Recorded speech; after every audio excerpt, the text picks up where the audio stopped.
Hey, it's Eric. Quick status update. Not a full stream. I'm on vacation. Um, so let me show you what I got up to.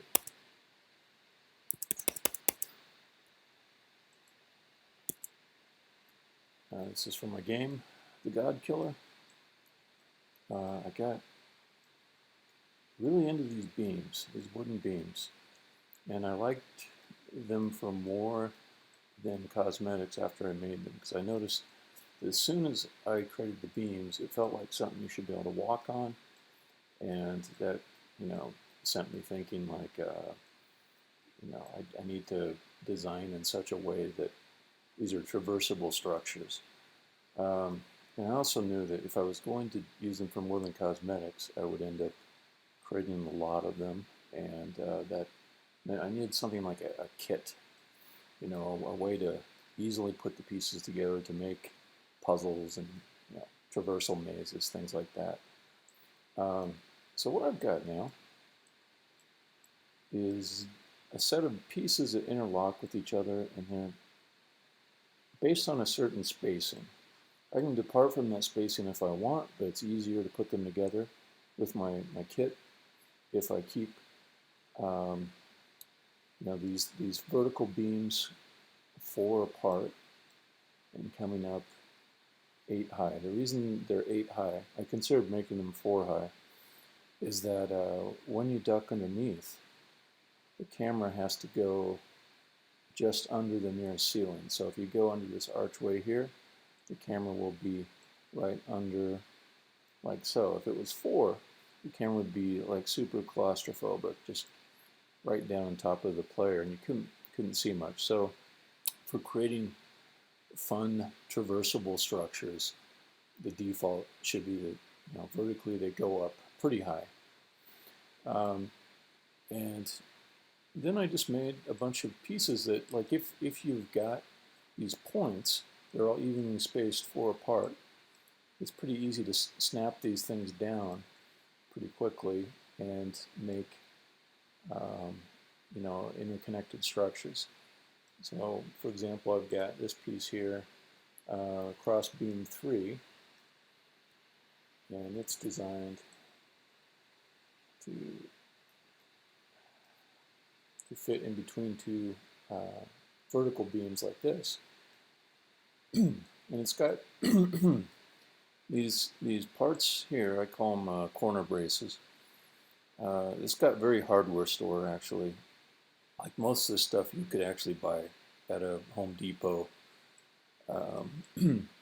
So it's got these corner braces, which obviously in a 3D world aren't needed to support a bunch of polygons in space, but it's fun to think that it's actually this thing that's holding it all together. That there's little screws going into the wood, and they're gonna fasten this in place, right? So all of these kit pieces, they are based on this idea that the thing could be physically constructed out of wood, screws, bolts, and beams of cedar. And there's even like these red ends, which are a lot like if you go into a store and you buy some lumber. You'll find the ends of them are red. I'm thinking of getting rid of that, however, because it sort of contradicts the idea that these are finished pieces of wood. You can see how the light shines off of the tops of them. That looks like they've been sanded, they've been stained or varnished. I'm getting a little bit silly with it. It's obviously just a bunch of polygons in a 3D world, but I like the idea that this resembles something you could build yourself if you wanted to out of real physical pieces. Other little subtleties down at the bottom are these floor braces, which the idea of them is that you would screw in the bolts here and they would fasten these giant wooden beams into the floor. And yeah, so that's what I've been having fun with. And I'm not all the way done. I want to make the kit pieces that will make it so you can go up a story, add some more vertical beams, take you up another 8 meters, and start another layer of all these cross beams. Also, I want something which is like this diagonal plank that's laying across the two cross beams, but it looks like a more permanent fixture. Because if I just have this thing lying across, it sort of implies that you could move it, that you could, knock it around or something like that. No, I really want just like maybe a wooden beam section that goes at a diagonal to these two cross beams, and that's the part that you can walk across, and that becomes important when you're traversing this top layer of cross beams and you want to get around a beam that's here. So if I take, this will look a little bit ugly because I haven't made it entirely how I want to. Like it shouldn't have the floor brace down here. But imagine you have another vertical beam coming up here. If you are stepping here with the player, you want to be able to walk around this giant beam. It's not part of the game action vocabulary of the world that you would go diagonally, or that you would maybe hold on to the beam and use it to support yourself as you stepped across this gap. No, you can only go north, south, west, east. So that means if I put a corner beam here, it'll show that you can step south and you can step west, and you can go around this vertical beam. And the other thing I decide I will do is make something like this. You can see this vertical diagonal plank, which makes a bit of a ramp, like you could walk up it. Well, I'm going to change that into a metal ladder, and I'll have two versions of it. One that is permanent, a permanent fixture, you can't move it. But the other one, you'll be able to flip it.